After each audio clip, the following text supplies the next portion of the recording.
Hello everyone, welcome to our new blog. কেমন আছো তোমরা সবাই? আশা করছি ভালো আছো, সুস্থ আছো। আজ আমরা চলে গিয়েছিলাম টরন্টো কালীবাড়িতে ভোলে বাবার মাথায় জল ঢালতে। এই টরন্টো কালীবাড়ি কিন্তু কানাডার মিসিসাগা শহরে ৩৫ বছর পুরনো একটা হিন্দু মন্দির। এখানে দুর্গাপুজো, কালী পুজো, শিবরাত্রি, সরস্বতী পুজো সমস্ত ধরনের হিন্দুদের কালচারাল অনুষ্ঠান আয়োজিত করা হয়। চলো এবারে আস্তে আস্তে মন্দিরের ভেতরে প্রবেশ করা যাক। তোমরা দেখো কত মানুষ দূর দূর থেকে আসছে ভোলে বাবার মাথায় জল ঢালার জন্য। আর মন্দিরের ভেতরে প্রবেশ করেই সামনেই মা ভবতারিণীর দর্শন পাওয়া যায়। আমি তো ভাবতেই পারছি না যে ক্যানাডাতে থেকে ভোলে বাবার মাথায় আমি জল ঢালতে পারবো।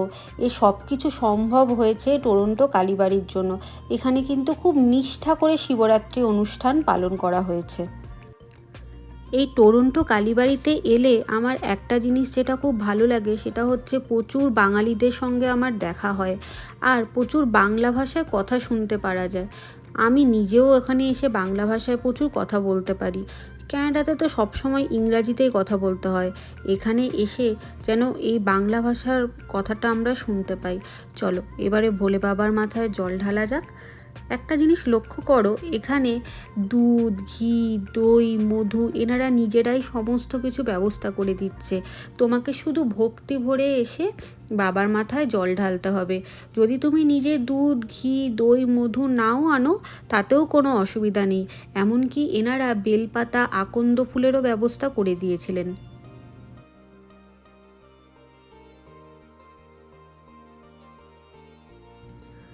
এবারে মা ভবতারিণীর দর্শন করে নিয়ে চলো তোমাদেরকে যেখানে প্রসাদ বিতরণ করা হয় সেই জায়গাটা একটু ঘুরিয়ে নিয়ে আসি।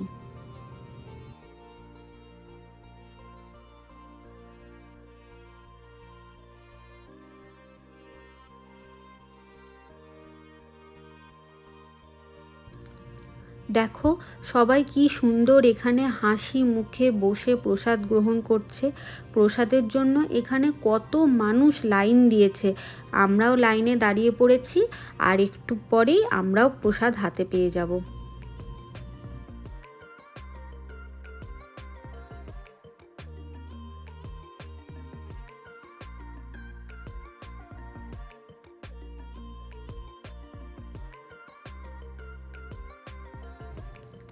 এনাদের দেখো, এনারা কি সুন্দর হাসি মুখে সবাইকে প্রসাদ বিতরণ করছে। ধীরে ধীরে আমরাও এগিয়ে এলাম প্রসাদ গ্রহণের জন্য। এবারে আমরা প্রসাদ পাবো এখানে। এই যে দেশ থেকে এত দূরে এসে আমরা ভগবানের দর্শন করতে পারছি এবং প্রসাদ পাচ্ছি, এ সব কিছুই সম্ভব হয়েছে এনাদের জন্য, মানে টরন্টো কালীবাড়ি কর্তৃপক্ষদের জন্য। এ দেখো আমি প্রসাদ পেয়ে গেছি। প্রসাদ তো হয় পুরো অমৃত সমান, তাই না? চলো আমি তোমাদের সঙ্গে শেয়ার করি আজকে আমাদের ভোগের প্রসাদে কী কী ছিল। খিচুড়ি, তরকারি, সুজি, জিরা রাইস, এত কিছু। প্রসাদ গ্রহণ করে আমরা চলে গিয়েছিলাম ভোলে বাবাকে প্রণাম করতে।